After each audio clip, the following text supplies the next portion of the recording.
ಸ್ನೇಹಿತರೆ, ಈ ಕತೆ ಓದಿದ್ದು ನಾನು ಭಾಳ ಹಿಂದೆ ಒಂಥರ ವಿಚಿತ್ರವಾಗಿದೆ. ಇದ್ರ ನೀತಿ ಏನು ಅಂತ ನೀವು ಕಮೆಂಟ್ ಮಾಡಿ ಅಂತ ಹೇಳಿ ಈ ಕಥೆನ ಹೇಳ್ತಾ ಇದ್ದೀನಿ.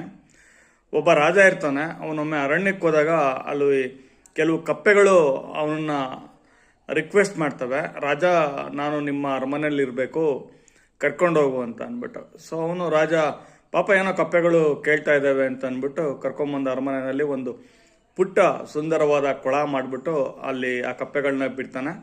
ಫ್ರೀ ಆಗಿರೋ ಟೈಮಲ್ಲಿ ಬಂದು ನೋಡ್ತಾ ಇರ್ತಾನೆ. ಕಪ್ಪೆಗಳಿಗೂ ಖುಷಿ ಆಗುತ್ತೆ. ಸೊ ಭಾಳ ದಿನಗಳ ನಂತರ ಆ ಕಪ್ಪೆಗಳು ರಾಜನಲ್ಲಿ ಮತ್ತೊಂದು ರಿಕ್ವೆಸ್ಟ್ ಇಡ್ತವೆ, ರಾಜ ನಮಗೆ ತುಂಬ ಬೋರ್ ಆಗ್ತಾ ಇದೆ, ನಮ್ಮ ಜೊತೆ ಆಟ ಆಡೋಕ್ಕೆ ಒಬ್ಬರು ಫ್ರೆಂಡ್ ಬೇಕು, ಅಥವಾ ನಮಗೋಸ್ಕರ ಒಬ್ಬ ದೇವ್ರನ್ನ ಕೊಟ್ಬಿಡು ನೀನು, ನಾವು ದೇವ್ರನ್ನ ಪ್ರಾರ್ಥನೆ ಮಾಡ್ಕೊಂಡಿರ್ತೀವಿ ಅಂತ. ಸರಿ ಅಂದ್ಬಿಟ್ಟು ಈ ಕಪ್ಪೆಗಳೇನೋ ಕೇಳ್ತಾ ಇದ್ದಾವೆ ಅಂದ್ಬಿಟ್ಟು ರಾಜ ಏನು ಮಾಡ್ತಾನೆ, ಒಂದು ಪುಟ್ಟ ಮರದ ದಿಮ್ಮಿಯನ್ನು ಆ ಪುಟ್ಟ ಕೊಳದಲ್ಲಿ ಹಾಕಿಸ್ತಾನೆ.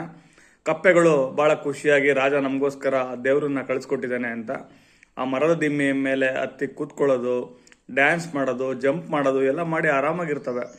ಆ ಭಾಳ ದಿನಗಳ ನಂತರ ಮತ್ತೆ ಕಪ್ಪೆಗಳಿಗೆ ಬೋರ್ ಆಗುತ್ತೆ. ರಾಜ ಬಂದಾಗ ಮತ್ತೆ ಕೇಳ್ತವೆ, ರಾಜ ನಮಗೆ ಈ ಮರದ ದಿಮ್ಮಿ ಏನು ಮಾತಾಡಲ್ಲ, ನಾವು ಹೇಳೋದನ್ನ ಕೇಳೋದಿಲ್ಲ, ಏನೂ ಮಾಡೋದಿಲ್ಲ, ನಾವೇನು ಮಾಡೋರು ಸಹಿಸ್ಕೊಂಡು ಸುಮ್ಮನೆ ಇರುತ್ತೆ, ಈ ಒಂದು ದೇವ್ರು ಬೇಡ, ಬೇರೆ ದೇವ್ರು ಯಾವುದಾದ್ರು ಕೊಡು ಅಂತ ಅಂದ್ಬಿಟ್ಟು.